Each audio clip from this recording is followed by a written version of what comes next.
Internet क्या है? बच्चों, आइए जानते हैं कि इंटरनेट क्या है। इंटरनेट सूचना का सुपर हाईवे या फिर इंफॉर्मेशन हाईवे के नाम से भी प्रसिद्ध है। इसके जरिए आप लेटेस्ट फाइनेंशियल न्यूज पा सकते हैं, लाइब्रेरी कैटलॉग को ब्राउज कर सकते हैं, अपने दोस्तों के साथ इंफॉर्मेशन एक्सचेंज कर सकते हैं या एक लाइव राजनीतिक बहस में शामिल हो सकते हैं। इंटरनेट एक ऐसा टूल है जो आपको टेलीफोन, फैक्स और आइसोलेटेड कंप्यूटर से परे एक सूचना नेटवर्क तक ले जाता है। इंटरनेट एक वैश्विक कंप्यूटर नेटवर्क है जिसमें विभिन्न प्रकार की सूचना और संचार सुविधाएं उपलब्ध हैं, जिसमें मानकीकृत संचार प्रोटोकॉल यानी स्टैंडर्डाइज्ड कम्युनिकेशन प्रोटोकॉल्स का उपयोग करते हुए इंटरकनेक्टेड नेटवर्क्स शामिल हैं। आपस में जुड़े कंप्यूटर्स विभिन्न एजेंसियों से संबंधित होते हैं, जैसे सरकार, विश्वविद्यालय, कंपनीज, व्यक्ति आदि। अधिकांश इंटरनेट सेवाएं क्लाइंट या सर्वर मॉडल पर काम करती हैं। एक कंप्यूटर अगर फाइल प्राप्त कर रहा है तो वो एक क्लाइंट कहलाता है, और अगर वह फाइल भेज रहा है तो वो एक सर्वर कहलाता है। इंटरनेट तक पहुंच प्राप्त करने के लिए अधिकांश लोग अपने क्षेत्रों में एक इंटरनेट सेवा प्रदाता ISP यानी इंटरनेट सर्विस प्रोवाइडर के साथ एक खाता खोलते हैं। इंटरनेट को एक्सेस कैसे करें? How to access internet. आइए जानते हैं कि एक बार जब आप अपने कंप्यूटर को सेटअप कर लेते हैं तो आप इंटरनेट एक्सेस पाना चाहेंगे ताकि आप ईमेल भेज सकें, ईमेल प्राप्त कर सकें, वेब को ब्राउज कर सकें, मूवी देख सकें या और भी कई काम कर सकें। इससे पहले कि आप इंटरनेट एक्सेस कर सकें, आपको एक इंटरनेट कनेक्शन और वेब ब्राउजर की आवश्यकता होगी। इंटरनेट कनेक्शन पाने के लिए आपको एक इंटरनेट सेवा प्रदाता ISP और एक मॉडेम की आवश्यकता होगी। ISP इंटरनेट सेवा प्रदाता, इंटरनेट सर्विस प्रोवाइडर। बच्चों, जैसा कि हम जानते हैं, एक इंटरनेट सेवा प्रदाता एक ऐसा संगठन है जो इंटरनेट का उपयोग करने के लिए सेवाएं प्रदान करता है। इंटरनेट सेवा प्रदाताओं को विभिन्न रूपों में व्यवस्थित किया जा सकता है, जैसे commercial, community owned, non profit या प्राइवेटली ओन्ड। आमतौर पर ISP द्वारा प्रदान की जाने वाली इंटरनेट सेवाओं में internet access, internet transit, domain नाम पंजीकरण यानी domain name system, web hosting, Usenet सेवा और कोलोकेशन शामिल है। बच्चों, इस अध्याय में हम पढ़ेंगे कि मॉडेम क्या है। मॉडेम एक डिवाइस या प्रोग्राम है जो डेटा ट्रांसमिट करने के लिए एक कंप्यूटर को सक्षम बनाता है। उदाहरण के तौर पर डेटा को टेलीफोन या केबल लाइन पर संचारित किया जा सकता है। कंप्यूटर में जानकारी डिजिटल फॉर्म में संग्रहित की जाती है, जबकि टेलीफोन लाइंस पर इंफॉर्मेशन एनालॉग फॉर्म में संचारित की जाती है। मॉडेम यही काम करता है, डिजिटल इंफॉर्मेशन को एनालॉग इंफॉर्मेशन में एवं एनालॉग इंफॉर्मेशन को डिजिटल इंफॉर्मेशन में चेंज करना। मॉडेम मॉड्यूलेटर, डीमॉड्यूलेटर का संक्षिप्त रूप है। एक मॉडेम एक कंप्यूटर या अन्य डिजिटल डिवाइस से आउटगोइंग डिजिटल सिग्नल को एक copper twisted pair telephone line के लिए एनालॉग सिग्नल में मॉड्यूलेट करता है और आने वाले एनालॉग सिग्नल को डीमॉड्यूलेट करता है, और डिजिटल डिवाइस के लिए डिजिटल सिग्नल में इसे परिवर्तित करता है। मॉडेम विभिन्न प्रकार के होते हैं। इंटरनेट से कनेक्ट होना। एक बार जब आप अपने कंप्यूटर को सेटअप कर लेते हैं तो आप इंटरनेट एक्सेस पाना चाहेंगे ताकि आप ईमेल भेज सकें, ईमेल प्राप्त कर सकें, वेब को ब्राउज कर सकें और मूवी देख सकें आदि। इंटरनेट को एक्सेस करने के लिए आपको 3 चीजों की जरूरत होगी: एक इंटरनेट सेवा, एक मॉडेम और एक वेब ब्राउजर। इंटरनेट कनेक्शन सेवा।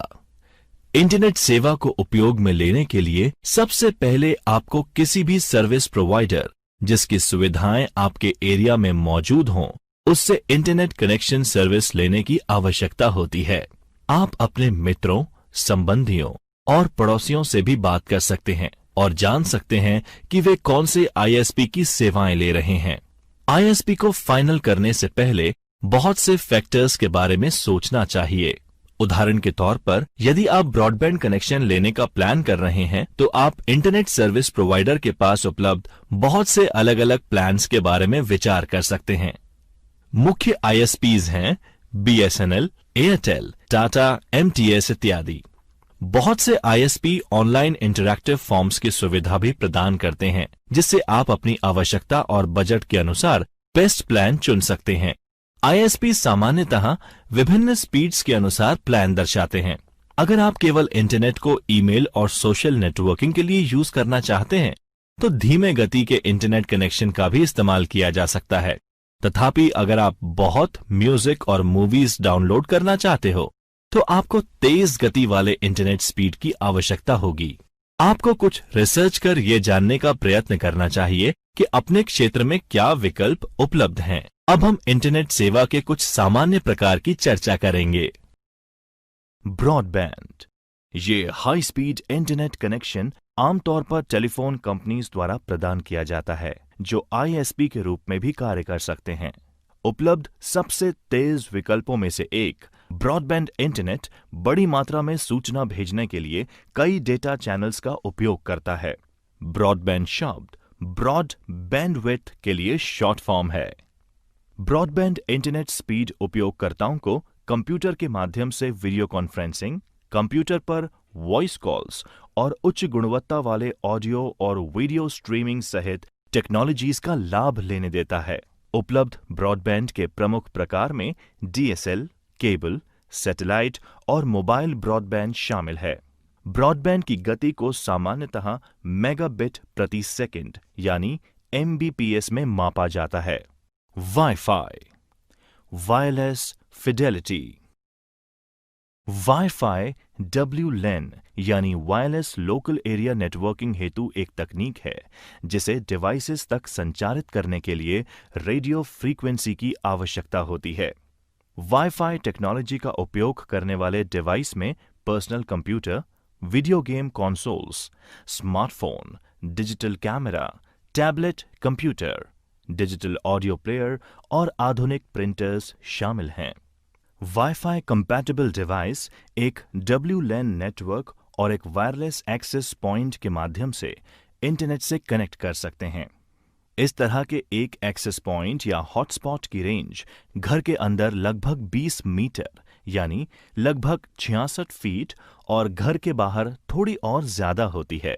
हॉटस्पॉट का कवरेज दीवारों युक्त एक कमरे के बराबर छोटा हो सकता है, जो रेडियो तरंगों को ब्लॉक करता है, या कई ओवरलैपिंग एक्सेस पॉइंट का उपयोग करके कई वर्ग किलोमीटर्स तक की कवरेज भी हो सकती है। कोई भौतिक कनेक्शन नहीं होने पर वायर्ड कनेक्शन की तुलना में ये हमलों के प्रति अधिक संवेदनशील होता है, जैसे Ethernet. DSL digital subscriber line सेवा एक ब्रॉडबैंड कनेक्शन का प्रयोग करती है, जो इसे डायल अप से अधिक तेज बनाता है। डीएसएल फोन लाइन के माध्यम से इंटरनेट से कनेक्ट करते हैं, लेकिन इसके लिए आपको घर पर लैंडलाइन होने की आवश्यकता नहीं होती। डायल अप के विपरीत ये एक बार सेटअप होने के बाद हमेशा कनेक्टेड रहता है और आप इसके साथ फोन लाइन भी इस्तेमाल कर सकते हैं। केबल लाइन केबल सेवा केबल टीवी के माध्यम से इंटरनेट से कनेक्ट करती है। यद्यपि इसे पाने के लिए केबल टीवी की जरूरत नहीं है। ये एक ब्रॉडबैंड कनेक्शन का उपयोग करता है और दोनों डायल अप और डीएसएल सेवा की तुलना में तेज होता है। हालांकि ये उन्हीं स्थानों पर उपलब्ध हो सकता है जहां केबल टीवी हो। सैटेलाइट उपग्रह ये कनेक्शन ब्रॉडबैंड का उपयोग करता है, लेकिन इसमें केबल या फोन लाइंस की आवश्यकता नहीं होती। ये पृथ्वी की परिक्रमा कर रहे उपग्रह के माध्यम से इंटरनेट को जोड़ता है। परिणाम स्वरूप ये लगभग दुनिया में कहीं भी इस्तेमाल किया जा सकता है, लेकिन कनेक्शन मौसम की वजह से प्रभावित हो सकता है। एक उपग्रह कनेक्शन थोड़ी देरी से डेटा संचार करता है, इसलिए उपग्रह कनेक्शन उन लोगों के लिए बहुत अच्छा विकल्प नहीं है जो रियल टाइम एप्लीकेशन जैसे गेमिंग या वीडियो कॉन्फ्रेंसिंग का उपयोग करते हैं। मोबाइल मोबाइल फोन कनेक्शन के माध्यम से मोबाइल ऑपरेटर्स द्वारा इंटरनेट सेवाएं प्रदान की जाती हैं। 3G और 4G सेवा का सबसे अधिक मोबाइल फोन और टैबलेट कंप्यूटर के साथ प्रयोग किया जा रहा है। ये आपके मोबाइल फोन या टैबलेट कंप्यूटर को ISP यानी इंटरनेट सर्विस प्रोवाइडर के माध्यम से वायरलेस तरीके से जोड़ता है। यदि आपके पास एक उपकरण है जो 3G या 4G सक्षम है, तो आप इंटरनेट घर के बाहर भी इस्तेमाल कर पाएंगे, तब भी जब वहां कोई वाईफाई कनेक्शन मौजूद नहीं है। उपयोगी जानकारी, यूजफुल टिप्स। मोबाइल ब्रॉडबैंड एक portable modem, mobile phone, USB wireless modem, tablet या अन्य मोबाइल उपकरणों के नेटवर्क के माध्यम से वायरलेस इंटरनेट एक्सेस के लिए प्रयोग में आने वाला एक मार्केटिंग शब्द है। इंट्रानेट। आइए अब हम पढ़ते हैं इंट्रानेट के बारे में। एक इंट्रानेट एक निजी नेटवर्क है जो केवल उस ऑर्गेनाइजेशन के कर्मचारियों के लिए ही सुलभ होता है। आमतौर पर संगठन के इंटरनल IT सिस्टम से जानकारी और सेवाओं की एक विस्तृत श्रृंखला यानी डिटेल्ड लिस्ट संगठन के कर्मचारियों के लिए उपलब्ध होती है एवं ये इंटरनेट पर आम जनता के लिए उपलब्ध नहीं होती। एक इंट्रानेट वेबसाइट किसी भी अन्य वेबसाइट्स की तरह काम करती है, लेकिन एक इंट्रानेट को सिक्योरिटी देने वाला फायरवॉल अनऑथराइज्ड उपयोग को बंद कर देता है। इंटरनेट बनाम intranet. Internet global world wide web है, जबकि इंट्रानेट एक कंपनी का प्राइवेट इंटरनेट है जिसे सिर्फ कंपनी के अंदर इस्तेमाल किया जा सकता है। दोनों TCP/IP प्रोटोकॉल को उपयोग में लेते हैं और साथ में ईमेल और अन्य वर्ल्ड वाइड वेब मानक का इस्तेमाल भी करते हैं। दोनों में मुख्य फर्क ये है कि इंटरनेट का यूजर इंटरनेट पर जा सकता है, लेकिन सुरक्षा कारणों जैसे कंप्यूटर फायरवॉल के कारण इंटरनेट यूजर इंट्रानेट पर नहीं जा सकता। इंट्रानेट बिना इंटरनेट कनेक्शन के भी चल सकता है। इंटरनेट अधिक व्यापक एक बड़ी आबादी में फैला है, सभी वेब आधारित सेवाओं के लिए बेहतर पहुंच प्रदान करता है और इस प्रकार बहुत से उपयोगकर्ताओं के लिए सूटेबल है। इंट्रानेट इंटरनेट का एक अधिक सुरक्षित और प्राइवेटाइज्ड वर्जन है। पूर्ण रूप से एक ऑर्गेनाइजेशन में आंतरिक संचार यानी कम्युनिकेशन के उद्देश्य से बनाया गया इंट्रानेट एक ऐसी व्यवस्था है जो संगठन की संचार व्यवस्था को सुव्यवस्थित बनाए रखता है, जिससे संपूर्ण वर्ष 24 घंटे त्वरित डेटा एक्सचेंज संभव हो पाता है। एक वेबसाइट खोलना। Opening a website.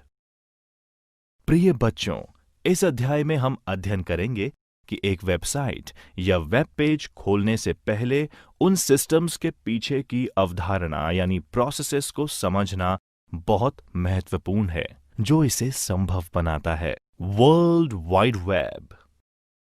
World wide web WWW एक ओपन सोर्स इंफॉर्मेशन स्पेस है जहां डॉक्यूमेंट्स एवं बाकी वेब रिसोर्सेज को उनके URL द्वारा पहचाना जाता है।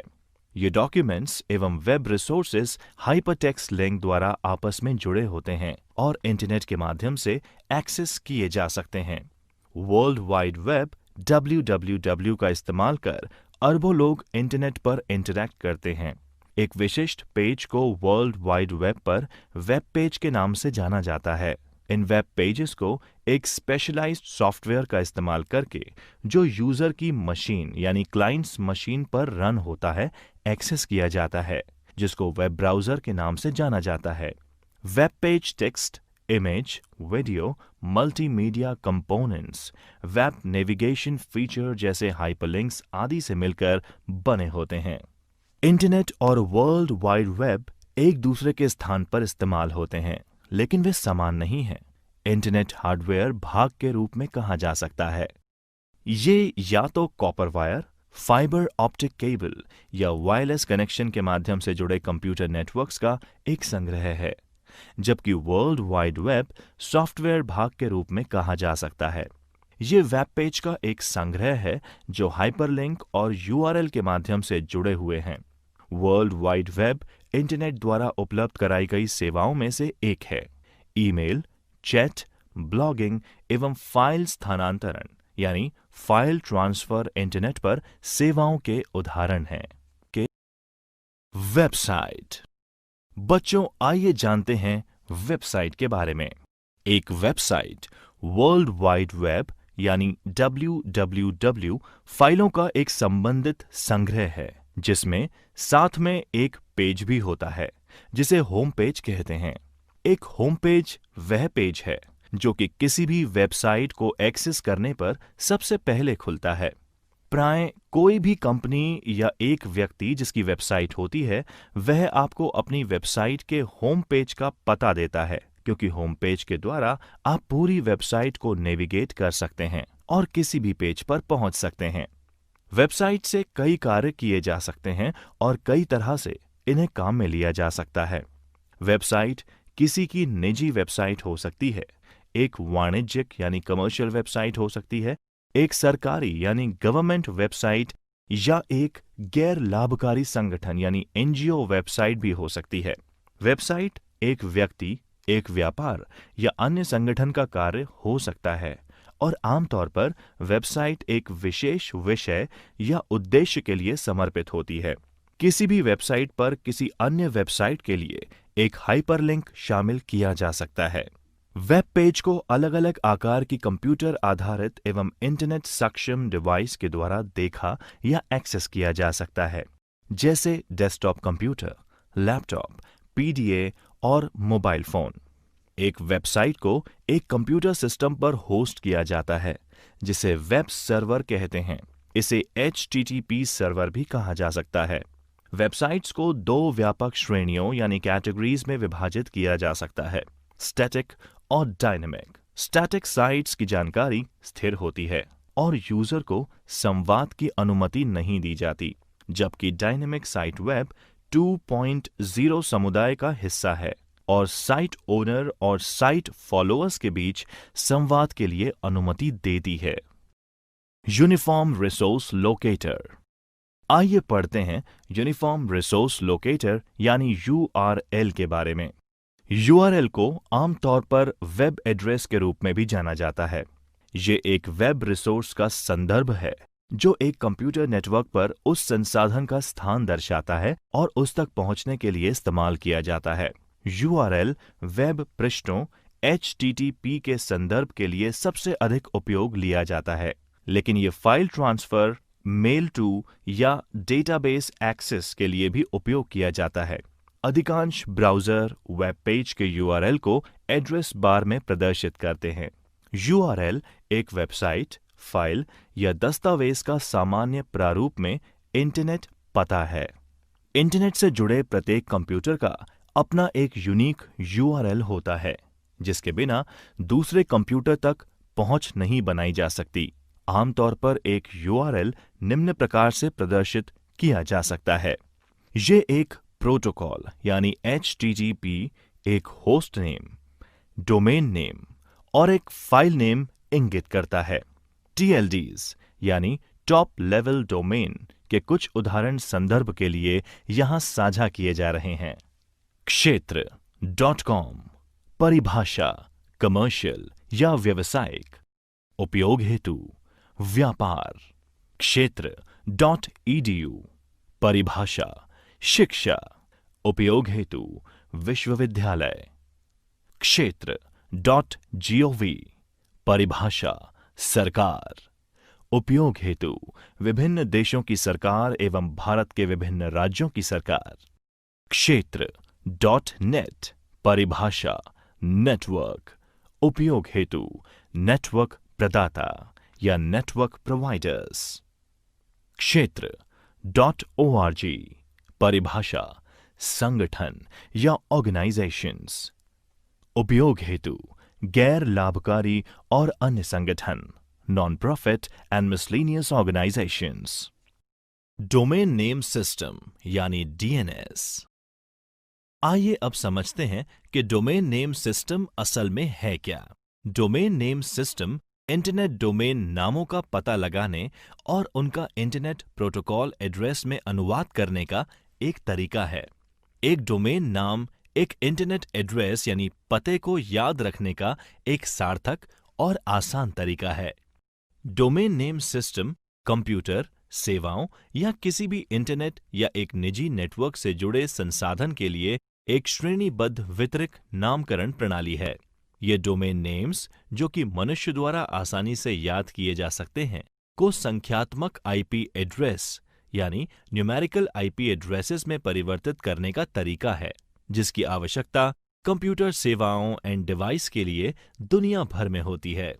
डोमेन नेम सिस्टम सभी इंटरनेट सुविधाओं की सुविधा का एक आवश्यक घटक है, क्योंकि ये इंटरनेट के प्राथमिक निर्देशिका सेवा यानी प्राइमरी डायरेक्टरी सर्विस है।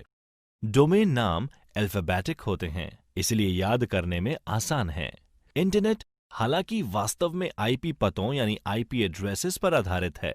हर बार जब आप एक डोमेन नाम का उपयोग करते हैं, तब डीएनएस सेवा इस डोमेन नेम को एक विशिष्ट आईपी पते में बदल देती है।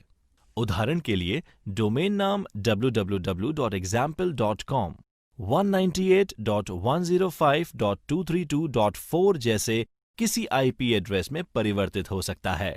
ब्राउज़र एक सॉफ्टवेयर एप्लीकेशन है जो वर्ल्ड वाइड वेब पर कंटेंट लोकेट करने, प्राप्त करने एवं प्रदर्शित करने में उपयोग में आती है, जैसे images, web pages, video contents इत्यादि।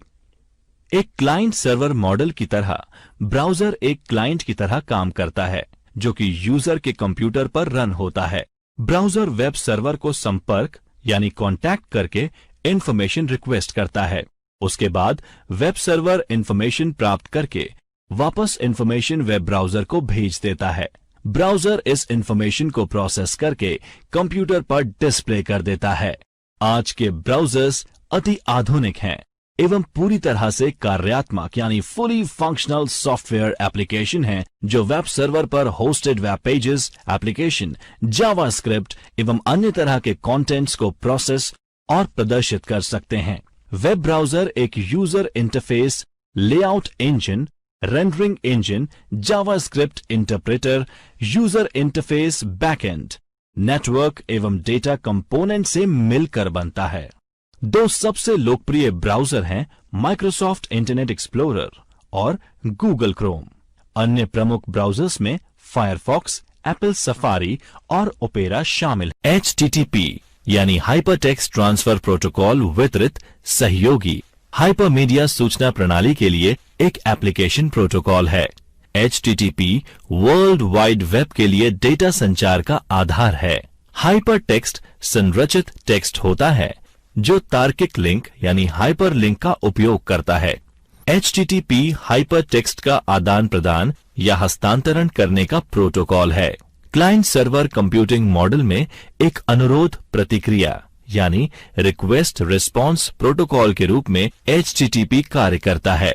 HTTP का उपयोग कर एक कंप्यूटर नेटवर्क पर सुरक्षित संचार के लिए प्रोटोकॉल HTTPS यानी HTTP सिक्योर है। HTTPS का संचार HTTP पर होता है, पर इसमें कनेक्शन ट्रांसपोर्ट लेयर सिक्योरिटी या सिक्योर सॉकेट लेयर द्वारा इनक्रिप्टेड होता है।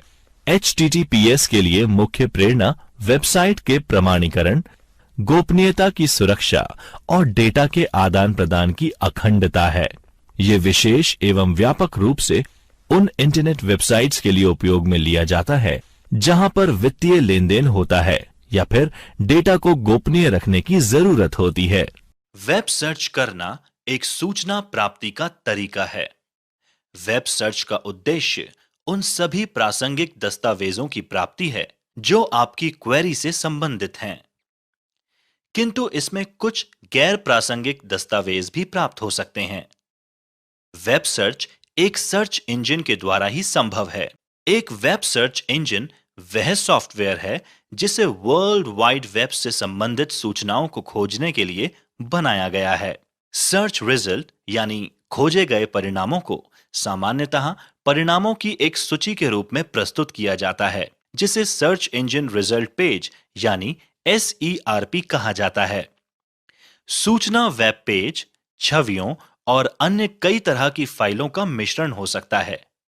कुछ सर्च इंजन डेटाबेस अथवा ओपन डायरेक्टरीज से भी डेटा माइन यानी डेटा की खोज करते हैं।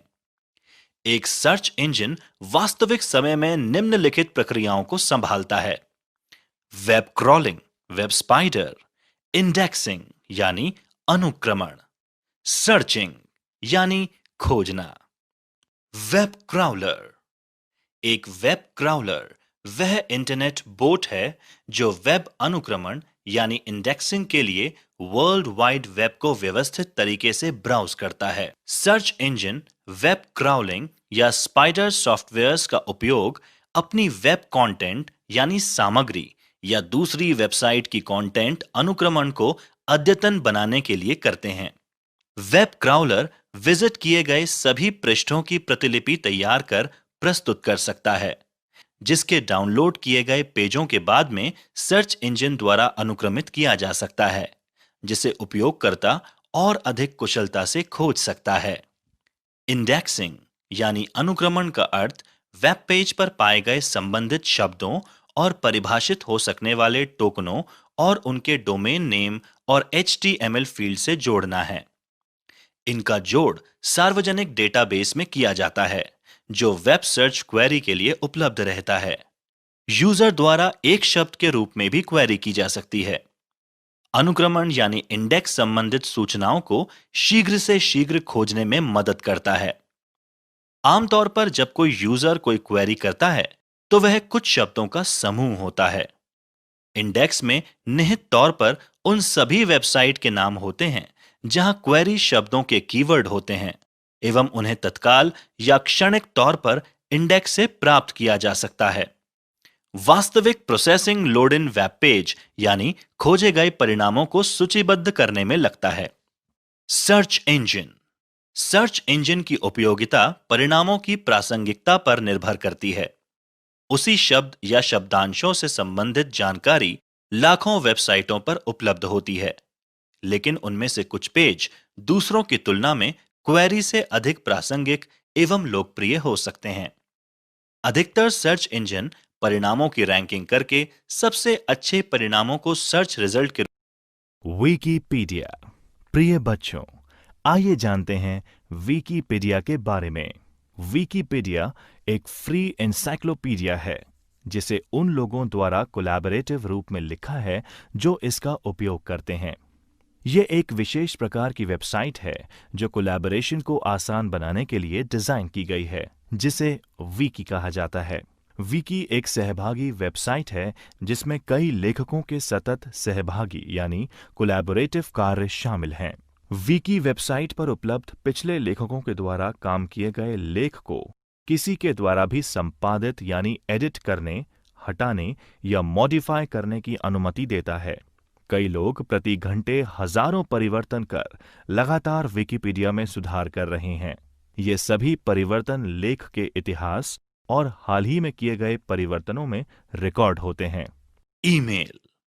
इलेक्ट्रॉनिक मेल को 1983 से ईमेल कहा जाता है। यह एक मैसेज को डिजिटल फॉर्म में एक लेखक से दूसरे या अधिक प्राप्तकर्ताओं तक पहुंचाया जाता है। ईमेल इंटरनेट अथवा कंप्यूटर नेटवर्क द्वारा संचालित होता है। आज का ईमेल सिस्टम स्टोर कर प्रेषित यानी फॉरवर्ड करने वाले प्रारूप यानी स्टोर एंड फॉरवर्ड पर कार्य करता है। ईमेल सर्वर इसे स्वीकार करते हैं, भेजते हैं, पहुंचाते हैं तथा उसको संग्रहित भी रखते हैं।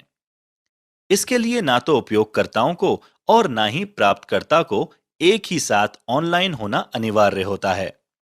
इसके लिए उपयोगकर्ता व प्राप्तकर्ता को इतने ही समय तक सर्वर से जुड़ा रहना होता है जब तक कि सूचना भेजी जा सके या प्राप्तकर्ता सर्वर से सूचना प्राप्त कर ले। दोनों का साथ होना कतई आवश्यक नहीं है। इंटरनेट ईमेल सूचना के 3 भाग होते हैं: संदेश, संदेश हेडर और मैसेज बॉडी। संदेश हेडर सूचना को नियंत्रित करता है, जिसमें मुख्य रूप से भेजने वाले का ईमेल पता तथा प्राप्त करने वालों के पते होते हैं। आमतौर पर इसमें वर्णनात्मक जानकारी भी जोड़ दी जाती है, जैसे विषय का हेडर क्षेत्र तथा मैसेज देने की तारीख व समय। लोकप्रिय ईमेल प्लेटफॉर्म्स में जीमेल, याहू मेल, आउटलुक, एवं अन्य शामिल हैं। ईमेल का सामान्य फॉर्मेट localpart@domain है। उदाहरण के लिए jsmith@example.org। एक ईमेल एड्रेस में दो भाग होते हैं। सिंबल से पहले का भाग लोकल पार्ट कहलाता है। लोकल पार्ट मेल बॉक्स के नाम को, जो कि अक्सर यूजर या प्राप्तकर्ता का नाम होता है, जैसे कि जेस्मिथ। सिंबल के बाद का भाग डोमेन का नाम, यानी मेलबॉक्स के प्रबंधन संबंधित इकाई का नाम होता है, जैसे कि कंपनी का नाम यहां है example.com। हम आगामी भागों में जीमेल के उदाहरणों को बताएंगे। ईमेल एक्सेस करना। How to access electronic mail. आइए जानते हैं कि ईमेल का उपयोग कैसे किया जाए, और इसका प्रदर्शन करने के लिए हम जीमेल का उदाहरण लेंगे। ईमेल लिखना तथा भेजना अन्य लोगों को जल्दी जानकारी देने का एक क्विक तथा सरल तरीका है। एक टच बटन के माध्यम से ही आप अपने मित्रों या परिवारों को कहीं भी, विश्व में कहीं से भी समाचार भेज सकते हैं। ये स्टेप्स आपको बताएंगे कि जीमेल खाते यानी जीमेल अकाउंट का इस्तेमाल करते हुए ईमेल कैसे भेजना है। इसके लिए आपको इन चीजों की जरूरत होगी: एक कंप्यूटर में कार्यकारी स्थिति में इंटरनेट कनेक्शन, एक सेटअप किया हुआ ईमेल खाता जिसमें ईमेल भेजने व प्राप्त करने की सुविधा हो। एक ईमेल भेजने के लिए निम्न कदम दर कदम यानी स्टेप बाय स्टेप दिशा निर्देश का पालन करें। ईमेल भेजने के स्टेप्स। स्टेप 1, अपने जीमेल में लॉगिन करें ताकि आप अपने जीमेल खाते के डैशबोर्ड यानी मुख्य पृष्ठ पर पहुंच जाएं। स्टेप 2, कंपोज पर क्लिक करें। स्टेप 3, एक नई रिक्त ईमेल विंडो खुल जाएगी। टू बॉक्स में उस ईमेल पते को टाइप करें जिसे आप मेल भेजना चाहते हो। स्टेप 4, यदि आप किसी अन्य को भी शामिल करना चाहते हैं जिससे कि वे भी आपके संवाद से अवगत रहें, तो आप सीसी यानी प्रतिलिपि या बीसीसी यानी गुप्त प्रतिलिपि का उपयोग कर सकते हैं। सीसी का अर्थ कार्बन कॉपी तथा बीसीसी का अर्थ ब्लाइंड कार्बन कॉपी है। सीसी क्षेत्र में ईमेल पते के जोड़ने का अर्थ यह है कि सूचना की प्रति इस व्यक्ति या व्यक्तियों को भी प्राप्त होगी। किंतु यदि आपने इसे बीसीसी में डाला है तो उक्त ईमेल की एक कॉपी, जिसका पता इसमें आपने भरा है, को भी प्राप्त होगी, लेकिन दूसरे प्राप्तकर्ता उसका ईमेल एड्रेस नहीं देख पाएंगे। स्टेप 5, विषय यानी सब्जेक्ट फील्ड एक शीर्षक की तरह प्राप्तकर्ता को विषय के बारे में जानकारी पाने की अनुमति प्रदान करेगा। विषय फील्ड को खाली भी छोड़ा जा सकता है, परंतु उस दशा में आपको ईमेल को देखने एवं छांटने में समस्या होगी। स्टेप 6, मैसेज फील्ड में मैसेज टाइप करें। इसमें वर्ड डॉक्यूमेंट की तरह ही फॉर्मेट यानी संशोधित करने की सुविधा होती है, जैसे फॉन्ट स्टाइल, रंग और आकार बदलना। आप इसमें बुलेट बिंदु एवं वर्तनी को भी जांच सकते हैं। आप नीचे दिखाए गए मेन्यू में स्वरूपण यानी फॉर्मेटिंग चुन सकते हैं। स्टेप 7, अपना मैसेज ईमेल की बॉडी फील्ड में डालें। स्टेप 8, यदि आप अपनी लिखी ईमेल से संतुष्ट हैं तो कंपोज के नीचे स्थित सेंड बटन पर क्लिक करें। स्टेप 9, भेजा गया ईमेल आपके जीमेल डैशबोर्ड पर भेजे गए मेल फोल्डर में संग्रहित रहेगा। आप अपने माउस सूचक से इनबॉक्स फोल्डर को लिंक यानी जोड़कर इसे वे अन्य फोल्डर को देख सकते हैं। स्टेप 10, आपकी ईमेल अब भेजे जाने के लिए तैयार है, लेकिन इसे सीधे भेजने की बजाय इसे वापस लाने के लिए भी तय कर सकते हैं। जीमेल अपने ड्राफ्ट को स्वचालित रूप से सेव यानी सहेजता है। इसीलिए आप यदि मेल बंद कर देते हैं तो वापस आपकी अधूरी मेल ड्राफ्ट फोल्डर में सेव कर रखी हुई होती है, जिसे आप पूर्ण कर पुनः ड्राफ्ट फोल्डर से लेकर सेंड बटन को। विभिन्न ईमेल विकल्प, various email options, CC, BCC, attachments. कई बार में कई रिसिपिएंट्स को एक ईमेल भेजने के लिए मुख्यतः 3 तरीके हैं: टू, सीसी और बीसीसी फील्ड का उपयोग करना। इन फील्ड्स में से किसी में भी, चाहे वो टू हो, सीसी हो या बीसीसी हो, आप एक से अधिक ईमेल एड्रेस दर्ज कर सकते हैं और कॉमा से अलग कर सकते हैं। जैसा कि आप समझ सकते हैं, एक साथ कई रेसिपिएंट्स को एक ईमेल भेजना समय की वास्तविक बचत है। वास्तव में इंडिविजुअल रेसिपिएंट्स को संदेश कॉपी पेस्ट करके ईमेल द्वारा कई लोगों को भेजा जाना तब तक रेकमेंड नहीं किया जाता जब तक कि निश्चित रूप से आप प्राप्तकर्ता के नाम से प्रत्येक ईमेल को पर्सनलाइज करना चाहते हैं। टू, सीसी और बीसीसी कैसे काम करते हैं? सीसी और बीसीसी दोनों आपके द्वारा लिस्टेड सभी ईमेल्स को संदेश की एक प्रति सेंड करते हैं। सीसी यानी कार्बन कॉपी और बीसीसी यानी ब्लाइंड कार्बन कॉपी के बीच मुख्य अंतर यह है कि बीसीसी के साथ प्राप्तकर्ताओं को एक दूसरे के बारे में पता नहीं चलता। जीमेल में सीसी फील्ड का उपयोग तब करें जब आप ये चाहते हैं कि प्राप्तकर्ता को एक दूसरे के बारे में पता चले। विशेष और गोपनीय यानी स्पेशल और सीक्रेटिव ईमेल्स संदेशों के लिए बीसीसी का प्रयोग होता है। बीसीसी फील्ड के उपयोग के लिए टू फील्ड में आपका एक वैकल्पिक ईमेल एड्रेस दर्ज करें, क्योंकि आप इसे खाली नहीं छोड़ सकते, और बाकी सभी को बीसीसी में डालें। अपने जीमेल संदेश के साथ अटैचमेंट्स भेजें। Send attachments with your Gmail message. आप आपके ईमेल में अटैचमेंट्स जैसे कि फाइल्स, वीडियो और फोटोज जोड़ सकते हैं।